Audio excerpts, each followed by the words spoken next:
On the Canadian prairies, a local resident makes his way to work on a cool spring morning. Along an abandoned road in the outskirts of the city, he spots a motionless figure face down in the ditch. He hurries off to call police.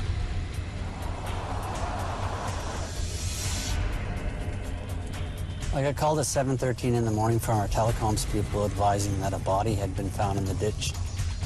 The body was about 20 feet off the roadway in the north ditch. I noticed blood around the head and the arm and in the ditch. I didn't know the sex of the person because the body was face down. I knew something was wrong simply because there was no vehicle in the area. It wasn't a motor vehicle accident. With the blood on the body and in the ditch, I knew this wasn't good. It appeared to be suspicious to me. Within the hour, a forensic team is on the scene. The deceased appears to be a woman in her late 20s or early 30s of Aboriginal descent. While it seems like a clear case of foul play, her identity and exact cause of death remain a mystery. Any potential evidence that was found, we would mark it with a number, photograph it, and then collect that. That evidence then would be placed in a container of some sort and handed over to the exhibit person. Police find empty .22 shells in the vicinity. Over 50 strands of hair are also recovered. Most intriguing, recent prints are discovered on the road and ditch. Prints that may have been left behind by a murderer fleeing the scene. I could see tire tracks right close to the body. It had rained a fair bit that night, so the tire tracks were very distinct. Right away, I thought perhaps that this could be the tire tracks of a suspect vehicle. When we found the tire print at the scene, then we decided that it was suitable for comparison purposes. We'd take it down, make a concoction of polyresin, take the polyresin, pour it into the imprint, let it set, remove that, and then it was suitable for comparison.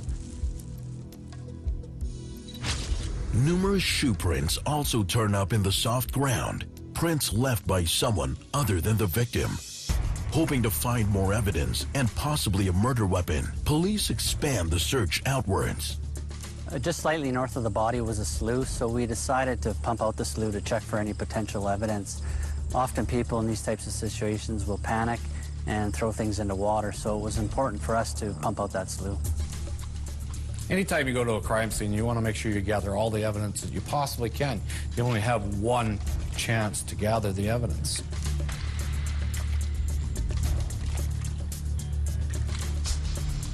The drained slough yields no new clues, nor do any turn up along the long stretch of abandoned road.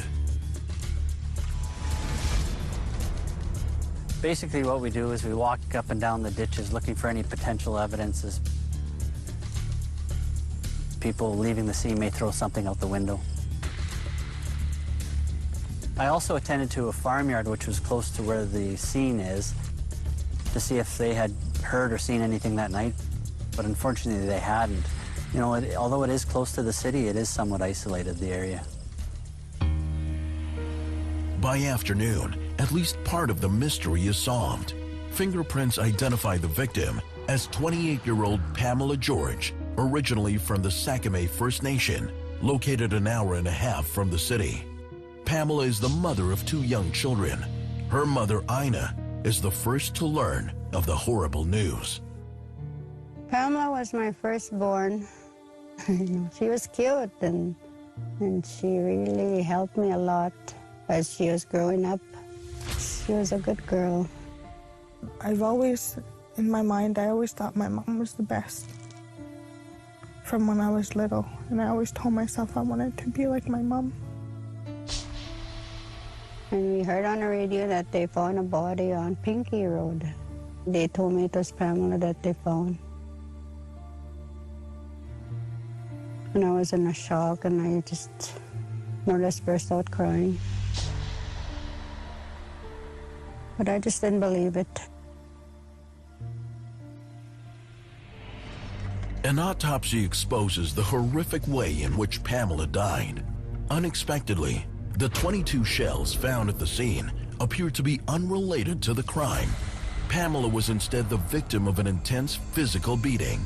Along with numerous cuts and bruises on her face, she has a broken nose and likely died from internal bleeding in her brain. More strands of hair are recovered during the autopsy, 6 from her right hand and 2 from her left. At first glance, they are consistent with Pamela's own hair, as are the ones recovered from the scene.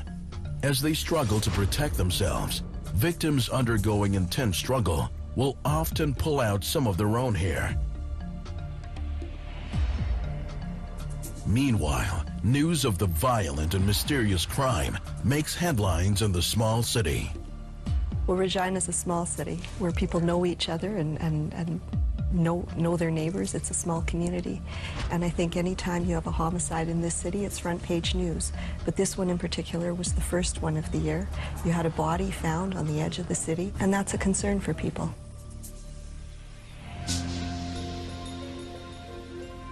I think Regina really has 2 sides or 2 worlds to it. On the one side, we have the suburbs, largely Caucasian people, middle class, upper class. On the other side, you have the inner city and a lot of people that are Aboriginal and live with a lot of poverty and despair.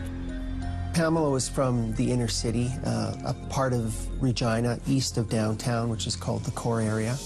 And that area is plagued by drug abuse, poverty, and prostitution. And so when people found out that's where she came from, I think a lot of people just assumed, well, I don't have to worry about it. It's not my world.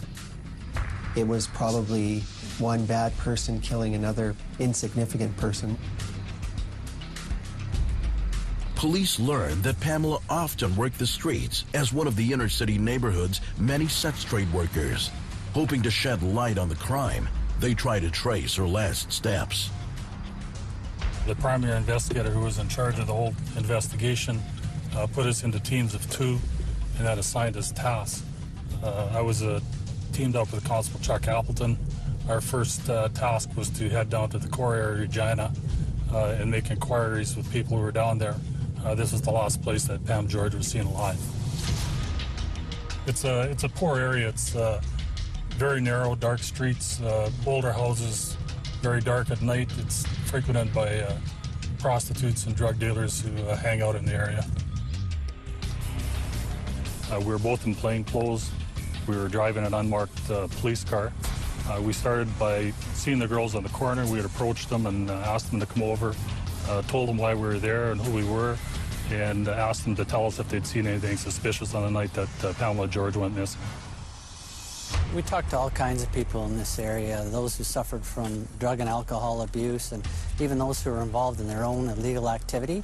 And often they didn't want to talk to us because they thought we were coming to talk to them about what they were involved in. So this is the kind of atmosphere that we were dealing with down here. At the same time, police canvass Pamela's family, looking for leads and potential suspects. Most murders, the victim knows the suspect and the suspect knows the victim, so you have to start in the inner circle and work your way out. Within that inner circle, a name pops up, that of 38-year-old Lenny Hall.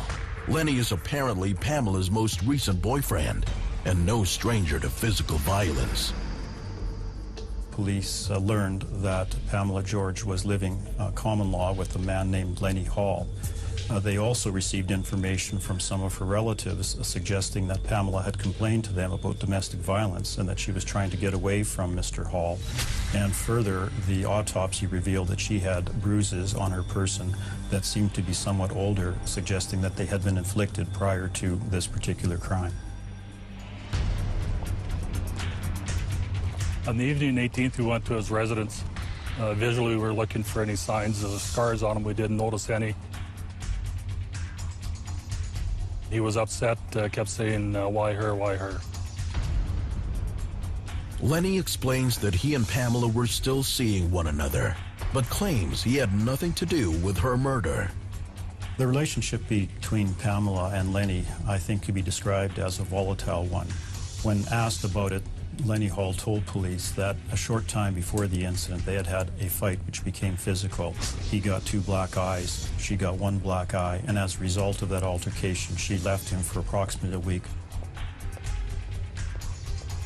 She did not have a pimp. She worked independently and primarily worked to supply her drug habit. He indicated that she would do 2 or sometimes 3 tricks a night. Her preferred customers were older Caucasian men, and she preferred not to go with Aboriginal men. He also says that he and Pamela had recently robbed a number of her clients and suggests her murder might be some kind of payback. The police had learned during the course of the investigation that Pamela and Lenny Hall would sometimes rip off her customers. She would arrange a meeting with someone, he would pay her for her services, and she would leave, and then Lenny would intervene and essentially tell the customer that Pamela wasn't coming back and he wasn't getting his money back and get rid of him. Lenny Hall also admits to seeing Pamela on the very night she was murdered. He told us that on that night, Pam was turning tricks on a street corner, and he happened to be in the basement of a house across the street, and he could see her from the corner. He said about 12:30, he observed her getting into a vehicle with an older gentleman who he believed that she'd been with before, a man by the name of Tony. At 2 o'clock, she hadn't returned to where she should have been. He got worried. He went out and started searching the downtown core 4, and at 6 o'clock, he still hadn't found her. And that's the story he gave us. While keeping Lenny Hall as a person of interest, police immediately head out to interview Pamela's regular client, Tony, perhaps the last person to see her alive. They soon learn of another suspicious vehicle cruising the inner city streets the night of the murder. Driver unknown. The mystery car may have been Pamela's last ride. Trying to solve the murder of 28-year-old Pamela George, police move through Regina's inner city, a high crime area next to downtown. Since Pamela often worked on the streets, her killer may have come from the shady world of men who cruise the area after dark in search of sex. Police are soon at the doorstep of a man named Tony, a client of Pamela's who allegedly saw her shortly before she was killed. Tony was described as a Caucasian male. He was in his early 60s. He worked shift work. He lived near a school. He was someone who liked young girls and would frequent the stroll as a customer. He had an ongoing relationship with Pamela George. They had had sex together several times as a customer. He would take her out for dinner. He would visit her. And in fact, on the night she was murdered, he had been described as the last person who had been seen with her. But he denied that he was involved in that in any way. The police followed up their investigation by searching Tony's house. They looked at his car. They found a scarf in his car, but he said that belonged to another woman. Police feel that Tony is likely telling the truth and that Pamela may have been killed by another John who picked her up sometime between 1 and 2 a.m., shortly after Tony dropped her off and before her boyfriend Lenny Hall noticed she was missing. I think that the assumption was that Pamela was picked up in the downtown area, and perhaps one of the other street workers saw her communicating with somebody or get in somebody's vehicle, so we reached out to the public to see if we could stir any of that information up. At the same time, a memorial service is held for Pamela back on the Sakamay First Nation where she grew up. After the day that Pam passed away, there was a couple eagles out in the sky and just flying around, figuring that they were helping us, watching over us. And we were trying to figure out what really happened to my girl, and and to me, the eagles were watching over us and trying to tell us something. While a community mourns, the best resource for police remains the women on the street and a society that works with them to help keep them safe. But getting their assistance takes time, given the nature of their work. We weren't getting a lot of assistance or leads from the girls or the society who work with the girls. That was because the girls obviously don't trust the police. The society don't want to lose the trust of the girls by working with the police, and therefore it felt like we were beating our heads against the walls. Police are particularly interested in something known as a bad trick list, an informal list of all the violent or abusive clients that women encounter on the street. They know who's out there, and they recognize the people that come back again. They talk amongst themselves and pass the information on, and eventually they get reported. The identities of bad tricks are carefully guarded, but in the interest of preventing another attack on those still out on the street, police are soon given a number of names. We got the list, and from that, we went to everybody that was named on the list. From that, we asked them, who are you? What were you doing? Where were you? And from that, we tried to determine if they had anything to do with the death of Pamela George. One name on the list leads them to a farmer living in a nearby town. He was described as someone who frequented the stroll in Regina. He had previously been charged with the offense of assault causing bodily harm. He was being investigated for suspected involvement with a 13-year-old prostitute. He drove a half-ton truck and had a common-law spouse and was suspected of abusing her daughters. Over the next few days, police contact numerous bad tricks. In each case, they check alibis and examine vehicles and tire treads to compare them with the treads found at the crime scene. There were 2 or 3 names that did come up as bad tricks, and we did interview them a couple of times. We tried to clear them. I'm not sure if we believe everything they told us, and that's about as far as it went. The bad trick list yields a cast of unsavory characters, but no clear suspects. Back in the inner city, however, a striking new lead materializes. It comes from a woman named Charlene, who was also working the streets the night Pamela was killed.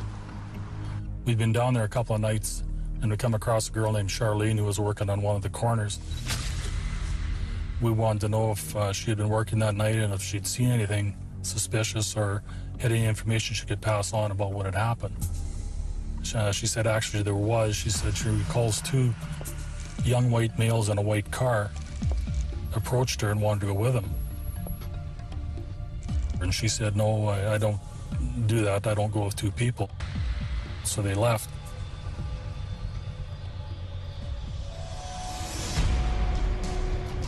About a half an hour later, she says she's seen the same vehicle parked in a back alley, the same 2 males, and one of the males was getting into the trunk of the car.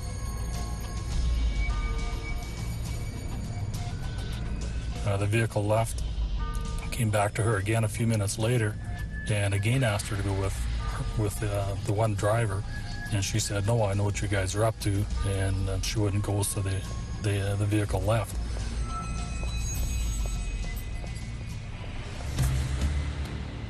We asked this girl if she thought she could identify these people again, and she said she thought she could, and she agreed to come down to the RCMP detachment and meet with a forensic artist who could do a drawing of the people she saw in the vehicle. The drawing produced by Charlene and the sketch artist is a rendition of one of the 2 men, the one driving the car the second time they approached Charlene. Given their behavior that night, the driver and his friend are clear persons of interest. It seemed like suspicious activity. It wasn't normal that someone would get into the trunk of a car and try and pick somebody up again. When we heard this, we thought we were maybe onto something, and something that we could use in our investigation. Seeking the identity of the 2 mysterious men becomes a focal point of the investigation. And a shady convict in the local prison seems to know far more than he is letting on about what happened to Pamela Jean George.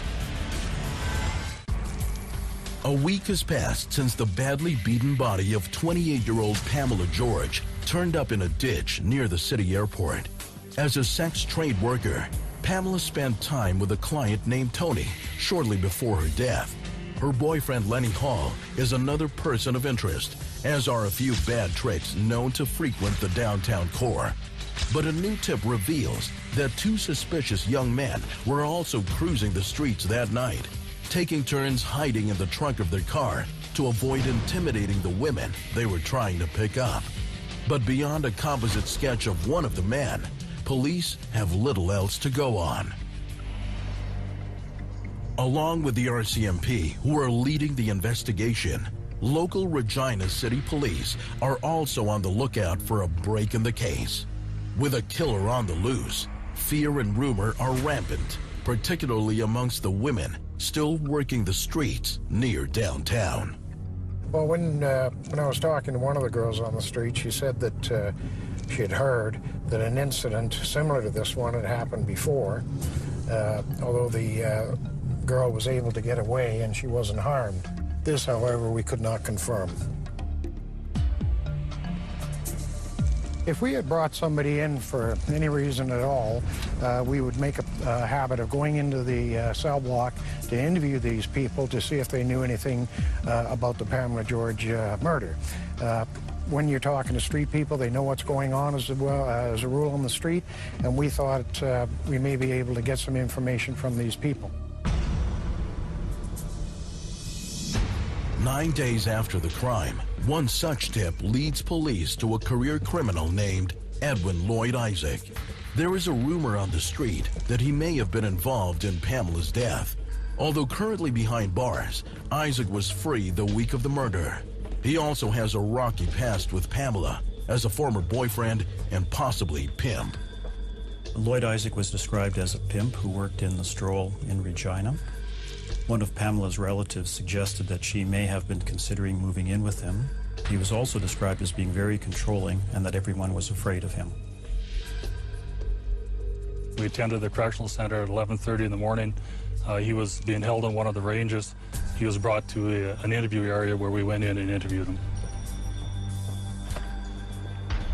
Isaac denies any involvement in the crime and explains that the killer was likely a client, a bad trick. He said that there was no bad blood between him and Pamela George, and that while he may have been a pimp in the past, he was no longer involved in that type of operation. He said he last saw Pam about 10 or 11 p.m. the night before she was killed, and that the police were barking up the wrong tree, and that he felt the suspect was a bad John. Isaac explains that he doesn't have a car of his own, but often borrows one belonging to his roommate Jason. He admits he borrowed the car on 3 different occasions that week, but claims he was at home asleep at the time of the murder. He's someone who's been around the block before and dealt with the police. He said he didn't do it. I didn't know if I could trust him at the time. Police follow up on Isaac's alibi. His roommate Jason confirms that he did see Isaac asleep on the couch shortly before midnight on the night of the murder. By morning, Isaac had moved to his bed, but Jason has no idea whether he might have left the house at some point. His car did not appear to have been moved. Police examine the car closely. Although the tire treads don't match those at the crime scene, they do find a naturally shed hair inside that is consistent with Pamela's hair. They also confiscate Isaac's clothing, looking for more evidence and perhaps a footwear match. The shoe prints found at the scene have now been determined to have come from a model of Nike hiking shoe. But beyond the hair in the car, they come up empty-handed.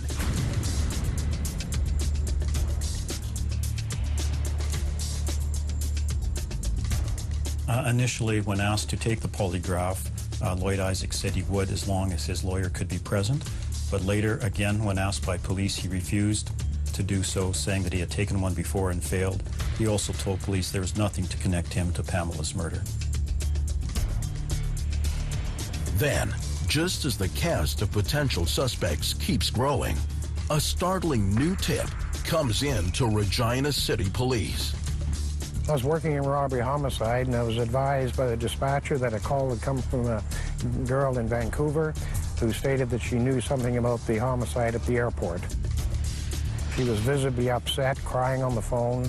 She eventually told me that the first names were Steve and Alex of the 2 people. However, she did not know their last names.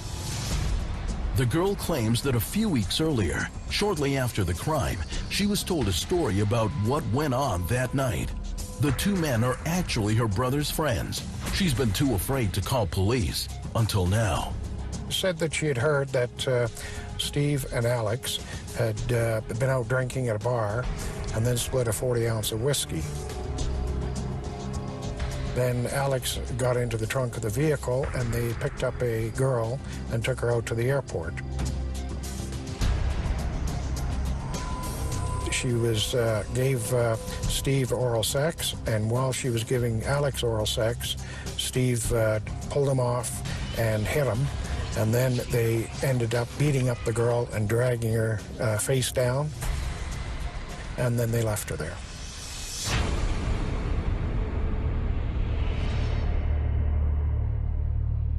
The mystery duo and their use of the trunk of the car as a hiding place sounds like the same pair of men portrayed in the composite drawing.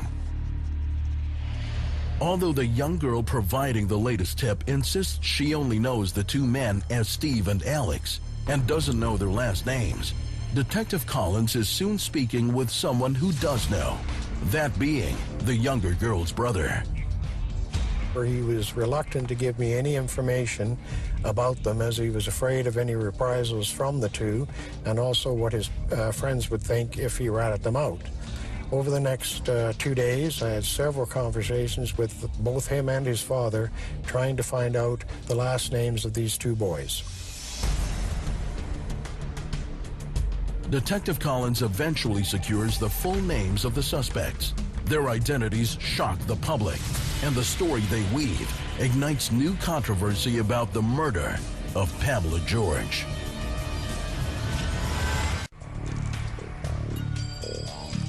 Police investigating the murder of Pamela George have received a tip regarding two young men who have apparently admitted to friends that they picked up and beat a prostitute the same night of the crime.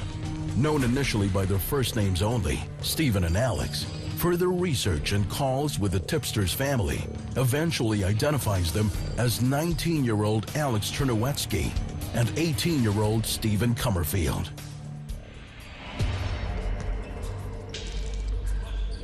Stephen Comerfield is a well-known basketball star at the local university. Alex is the son of a former professor at the same establishment. Unlike most suspects in the case, they come from established white upper-middle-class families. Looking to bolster the tip, police reapproach Charlene, the woman who helped put together a composite drawing of two men who tried to pick her up the same night. After Comerfield and Czernowetzki's name surfaced, I prepared a photo lineup, and I included Alex Czernowetzki's picture in the lineup. The lineup included 10 photographs. There were people of similar age, similar size, hair color. She immediately pointed to a picture of Alex Czernowetzki and said he was the guy that was in the white car.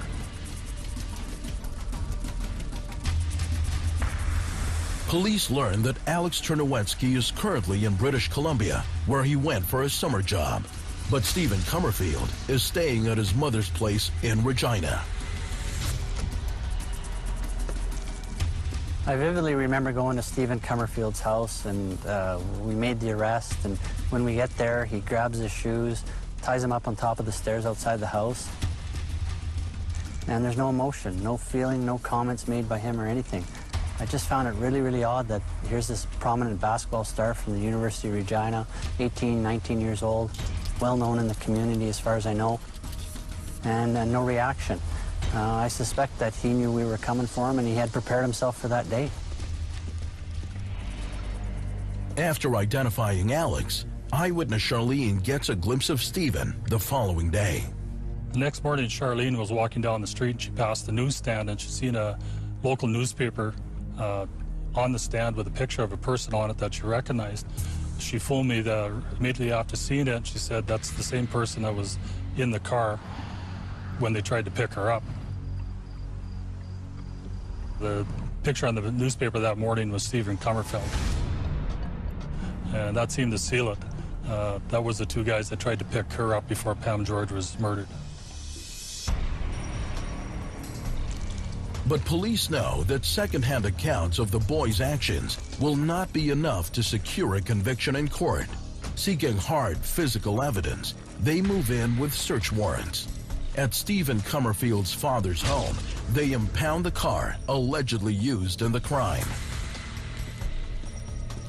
When I presented the search warrant to his father and he was advised of what happened, he went pale. I thought he was going to have a heart attack. I actually sat him down on the kitchen chair and to calm him down. I remember going to the Comerfield residence and going to Stephen's bedroom to do the search. His room was a mess. There were clothes all over the place, and it was just a typical teenage kid's room. I went right to the closet, and as I was flipping up some of the clothes in the closet, I found a box top to a Nike pair of runners. And right away I knew this was good because we knew that there was a Nike brand foot impression found at the scene. We hadn't recovered any of his shoes yet, so we knew that this was potential evidence that was really good. Although the shoes themselves are nowhere to be found, the car becomes a focal point of the investigation back at the forensics lab. When photographed and measured, the tire treads are an exact match to those left on the road near Pamela George's body. More evidence turns up inside. I was with Steve Pike, who was in our biology section, and Herb Carruthers, who was a forensic ident guy at the time. And we searched the vehicle, and we found things like a fleece top, roll of paper towels. But really what the majority of the exhibits we see were hairs. Steve was down on his hands and knees with tweezers, lights, picking off hairs all over the back seat of the car and all within the interior of the car. At least 4 hairs discovered in the car appear to be consistent with those of Pamela George. 3 of the 4 hairs contain roots, meaning they were forcibly removed. If Pamela George's hair is in the car, when was she in that car? Why was she in that car? And it's pretty significant evidence when you couple it with everything else that's going on in the investigation. Local authorities in British Columbia soon tracked down second suspect Alex Czerniawski near the remote northern city of Prince George. Like Stephen Comerfield, he is charged with first-degree murder. I printed and photographed Alex Czerniawski, and I just found with him, both him and Stephen Comerfield, they're both very cocky individuals. Young kids, 18, 19 years old, been arrested for murder, charged. They didn't seem to care much about it. They showed no emotion, and that struck me as very odd. I know for myself, had I been picked up for a murder, I'd be genuinely concerned, and there was no concern from them at all. As the news spreads, the arrests shocked local residents. I think everybody was surprised at what had happened. Here you had 2 young kids who were involved in a homicide. One was a prominent basketball star at the University of Regina. They both came from fairly affluent families, well-educated, yet they've been involved in something like this. It was a shock to the entire community. The city's divided. There are those people who think, well, you know, good kids can do bad things, so if they did this, I hope they get what's coming to them. And then there's the other camp, people who think, well, these are good kids from a good neighborhood, they're going to university, they don't do things like this, the police must have the wrong guys. For Pamela's mother, Ina, there is relief that her daughter's killers may finally be in custody. Like, I was kind of shocked to hear that there was these 2 boys from a wealthy family, whatever. Like, why did they have to do that then, you know? The Eagles left when they found the last guy. To me, I think the Eagles were looking after us. To bolster their growing physical evidence in the case, authorities also approach a number of Alex and Steve's close friends who they apparently confided in about the crime, friends who have so far kept quiet. They were white young men from middle-class homes. They had met Stephen or Alex through sports or through school. Many of them were still going to school. They were afraid to testify in court. I had to meet with them several times to explain to them their obligations, to convince them to come to court and tell the truth, that this wasn't just a basketball prank. It was a very serious matter involving the death of a woman, and it couldn't be covered up. Alex in particular made numerous boastful declarations following the crime, claiming that he and Stephen had gotten drunk, taken turns hiding in the trunk of their car, picked up a prostitute, and then beat her on a remote road. It seemed that in the hours and days after the incident took place, both Stephen and Alex told several of their friends and acquaintances about what had happened. They did so without seeming to realize the impact it had on their friends, many of whom were shocked by the story. As the 2 men head to court, there is a charged atmosphere, one that has spilled over into a city characterized by predominantly white middle-class suburbs and a lower income, mostly Aboriginal core. I think the case was shocking because of the contrast between the boys who were charged with the offense, who were white, middle-class boys from good homes, and the victim, who was a First Nations woman, a sex trade worker on the fringes of society, who had very few opportunities in life. It brought up the issue of race in the city of Regina and in our province, and that became a theme that underlay the entire case. When the trial began, this was, again, big news, because you had two young men who, by all accounts, had great futures ahead of them, and they were looking at life in prison with no chance of parole for 25 years, because the Crown and police had a good case for first-degree murder. But what appears like a rock-solid case will get derailed in court. There is talk of another killer still at large, and the jury's verdict catches almost everyone off guard.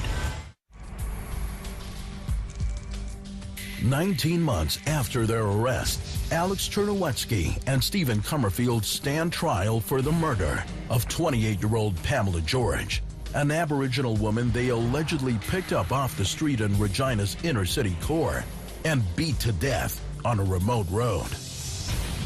The nature of the case draws national media coverage.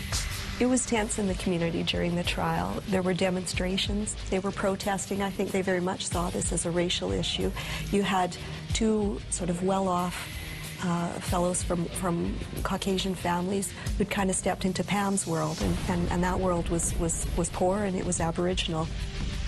Inside the packed courtroom, Pamela George's mother gets to see those accused of killing her daughter face to face. I was angry. Like, why did you do this to my girl, you know? Why did it have to take two of you? The evidence against the pair seems overwhelming. Not only did they admit to friends that they had picked up and beaten a prostitute, but tire tracks from their vehicle match those found near Pamela George's body. Even more damning, DNA testing proves that the hair found inside the car they were driving matches the victim. As the trial moves forward, both of the accused take the stand.